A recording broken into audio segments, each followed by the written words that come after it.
Bonjour à tous, alors aujourd'hui petit exercice sur les applications linéaires en dimension finie, avec ici une application linéaire sur Rn de x, donc l'ensemble des polynômes de degré inférieur ou égal à n, un coefficient bien sûr réel, et on prend n supérieur ou égal à 1. Voilà, l'application linéaire qu'on va étudier aujourd'hui, donc phi de p, c'est donc l'application qui a p associe le polynôme, donc p de x plus 1 moins p de x. D'accord? Donc ici, eh bien, on va expliciter ça et vérifier que c'est bien un endomorphisme de E. Donc pour ça, eh bien d'abord on vérifie qu'on va bien de E dans E, ça c'est important. Donc on prend P, hein, alors P de X, donc un élément donc de Rn de X, d'accord. Si on regarde P de X plus 1, eh bien on sait, hein, eh bien, que ça a le même degré que P de X, a le même degré que P de X, et donc bien, P de X plus 1 moins P de X, eh bien, ça a un degré donc inférieur ou égal à celui de P de X. Parce qu'effectivement, on verra, quand on développe, la puissance donc n, s'il y en a forcément, hein, ici, va s'annuler. Et après, parfois, la puissance n plus 1 aussi. Donc, il peut y avoir des choses qui se passent, mais on est sur un degré inférieur ou égal à n. Donc, effectivement, on est bien sur un endomorphisme. Enfin, on est bien sur une application qui va de E dans E. Maintenant, montrons que c'est un morphisme. Donc, elle est linéaire, cette application. On prend donc lambda et mu est réel, et on va calculer donc phi de lambda p plus mu q, donc avec p et q, hein, des éléments de Rn de x. D'accord, donc deux polynômes de degré inférieur ou égaux à n. Ça me donne quoi, ça? Donc, ça va me donner, d'après ce qu'on a dit, ça sera le polynôme, donc lambda p plus mu q, donc x plus 1, moins lambda p plus mu q pris en x, d'accord? Donc ici, eh bien on sépare, hein, donc ça me fait lambda p de x plus 1, plus mu q de x plus 1, moins lambda p de x, moins mu q de x. Eh bien on regroupe ensemble, on factorise par lambda, j'obtiens lambda p de x plus 1, moins p de x, plus mu q de x plus 1 moins q de x. Et ça, on reconnaît lambda phi de p plus mu phi de q. Voilà, donc on a bien un morphisme de E dans E, donc c'est un endomorphisme, donc on est bien dans L de E. Maintenant, ça veut dire que la question du noyau et de l'image se pose. Pour le Kerr, c'est donc l'ensemble des éléments dont l'image est nulle, d'accord? Donc on va avoir à calculer et à évaluer P de x plus 1 moins P de x. D'accord? Alors P de x, on va dire que c'est somme donc de k égale 0 à n des ak xk. Donc dans ce cas-là, P de x plus 1, c'est la somme donc de k égale 0 à n des ak x plus 1 puissance k. On va regrouper ensemble les mêmes puissances ici. Donc j'obtiens somme de k égale 0 à n des ak x plus 1 puissance k moins xk. Maintenant, je vais regarder ceci. Quel est le degré de x plus 1 puissance k moins xk? Évidemment, k est un entier dans l'intervalle, donc 0, n. Alors, on peut regarder. Pour k égale 0, x plus 1 puissance 0, ça fait 1. X puissance 0, ça fait 1 par convention. Donc ici, x plus 1 puissance 0 moins x puissance 0, hein, ça fait 0. On peut regarder pour k égale 1. Ça fait x plus 1 moins x. Ça fait 1. Donc ici, on a un degré moins l'infini. Ici, on a une constante, donc c'est un degré 0. Ensuite, pour k égale 2, regardons, x plus 1 au carré moins x carré. Je développe. Les x carrés s'annulent. Il me reste 2x plus 1, donc degré 1. Maintenant, qu'est-ce que ça donne pour un degré supérieur? Donc pour k supérieur ou égal à 2, x plus 1 puissance k moins xk. Alors, je vais utiliser le binôme de Newton. Donc, ça me fait la somme de p égale à 0 jusqu'à k, dp parmi k. Donc, x puissance, ici, donc, k moins p. D'accord? Multiplié par 1 puissance p. Vous pouvez aussi mettre x puissance p. Hein. Là, je vais regarder les termes pour p égale 0, p égale 1. Donc, pour p égale 0, ça fait 0 parmi k, donc ça fait 1. Donc, j'ai x puissance k. Ensuite, le deuxième, c'est 1 parmi k, donc k fois x puissance k moins 1. Et après, vous avez ici une somme allant de 2 jusqu'à k, dp parmi k, x puissance k moins p. Et vous voyez qu'ici, eh bien, chaque degré est inférieur ou égal donc à k moins 2. Donc ça veut dire que, ici, quand j'enlève, alors j'ai pas encore enlevé ce moins xk, regardez, xk, qu'est-ce qu'il me reste? Il me reste donc, les xk s'annulent, il me reste kx puissance k moins 1, plus ici une somme, d'accord, dont le degré est inférieur ou égal à k-2, ou même est égal à k-2 ici. Donc, ça veut dire que le degré de x plus 1 puissance k moins x puissance k, il est égal à k-1 pour tout k. Donc, alors là, j'avais fait ça pour supérieur égal à 2, mais ça marche aussi pour k égale 1, donc pour tout k supérieur égal à 1. Donc, on va noter ça. À quoi ça va nous servir? Vous allez voir, ça nous sert à trouver en fait le Caire. On a donc, je répète, pour tout k appartenant à l'intervalle d'entier de 1 à n, le degré d'x plus 1 puissance k moins xk, c'est k moins 1. Et on a vu, si k égale 0, ça faisait 0, donc le degré était moins l'infini. Donc ici, maintenant, eh bien, regardez, si je veux p de x plus 1 moins p de x égale à 0, ça équivaut à avoir ici cette somme de k égale 0 à n, dA fois donc x plus 1 puissance k moins xk, qui vaut toujours 0.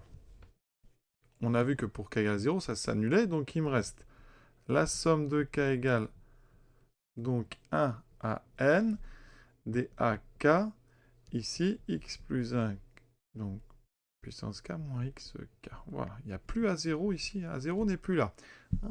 Donc à 0 va être quelconque, mais par contre, on va avoir une condition sur le ak. Ici, on a une somme de polynômes qui est nulle, et ces polynômes, ils ne sont pas n'importe comment, parce que ici, si ces polynômes, je les appelle les pk.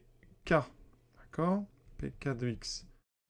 Eh bien, on remarque que la famille, donc, Pn, on va commencer par P1. P1 de x, P2 de x, etc. jusqu'à Pn de x, eh bien, c'est une famille de polynômes avec des degrés échelonnés. À degrés échelonnés. Ça veut dire ici que là, on a degré 1, degré 2, enfin degré pendant 0, degré 1, et jusqu'au dernier qui est un degré n-1. C'est donc une famille de n polynômes avec des degrés tous différents. Et bien ça, on sait que c'est forcément une famille libre. Ceci, donc, une famille de polynômes avec des degrés tous différents est une famille libre. Donc ici, famille libre, ça veut dire que ici, vous n'avez pas de combinaison non nulle qui peut donner 0. Ça veut dire qu'ici, eh bien, tous les AK, avec donc K appartenant à 1n, puisque c'est les K qui correspondent à cette famille, sont nuls.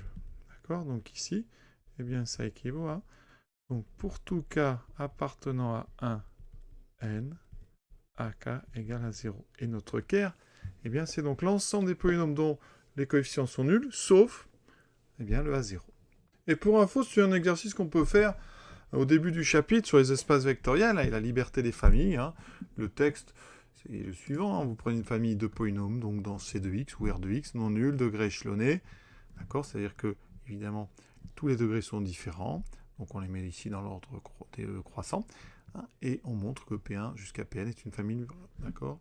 Alors, pour ceux qui veulent l'idée de cette petite démonstration, très rapidement, ici, vous avez donc un polynôme ici, au départ, qui est de degré, donc on a dit n-1, qui est censé être égal à 0 tout le temps, donc il aurait une infinité de racines, donc ça n'est pas possible. Ça veut dire que, eh bien son coefficient, donc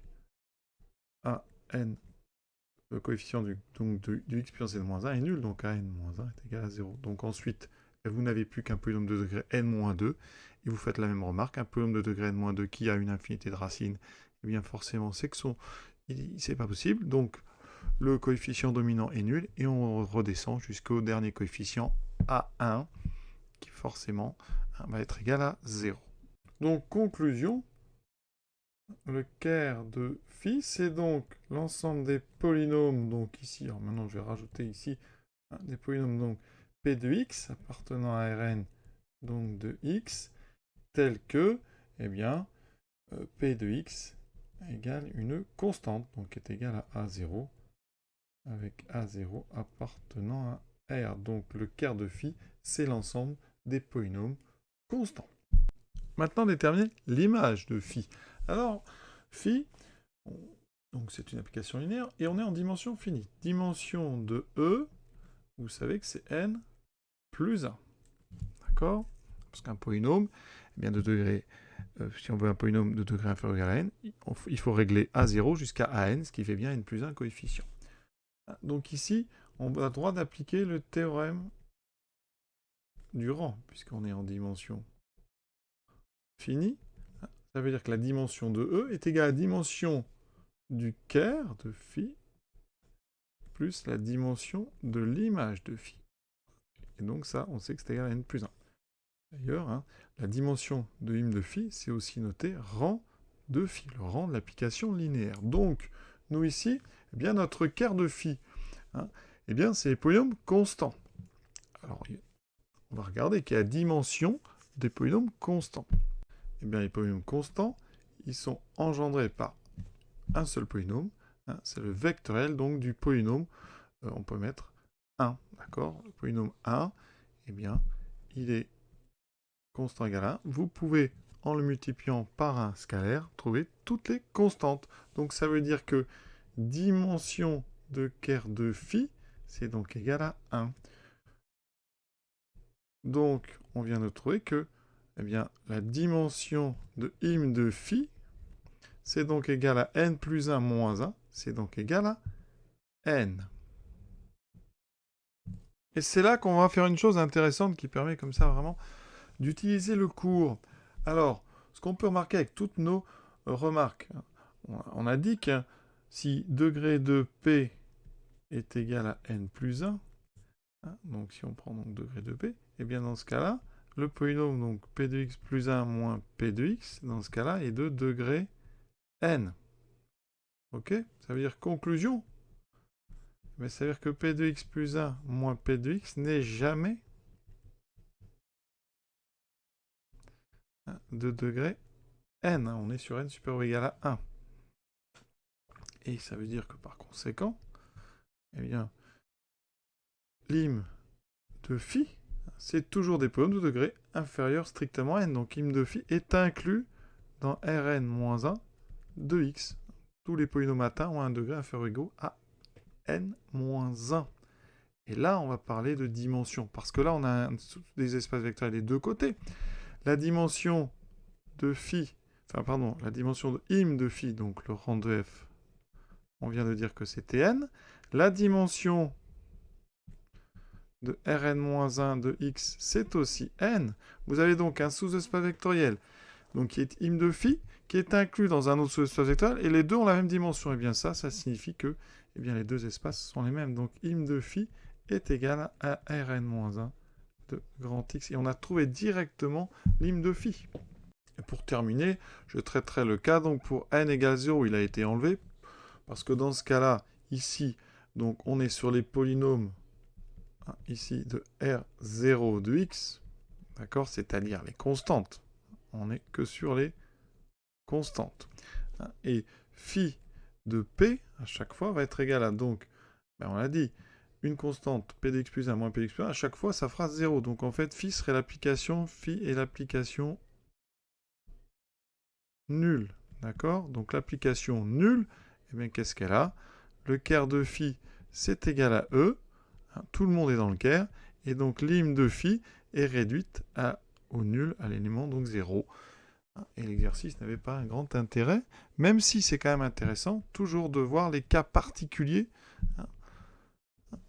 pour bien gérer la chose. Parce que vous voyez que si on ne sépare pas et qu'on n'arrive pas à n = 0, après on peut vite raconter des bêtises, on va dire, en disant que l'hime de phi c'est Rn-1 de x, parce que dans ces cas-là, il n'y a pas de n-1. Voilà, ça c'est les petites remarques pour les cas un petit peu particuliers. Je vous souhaite une bonne fin de journée à tous et à très bientôt.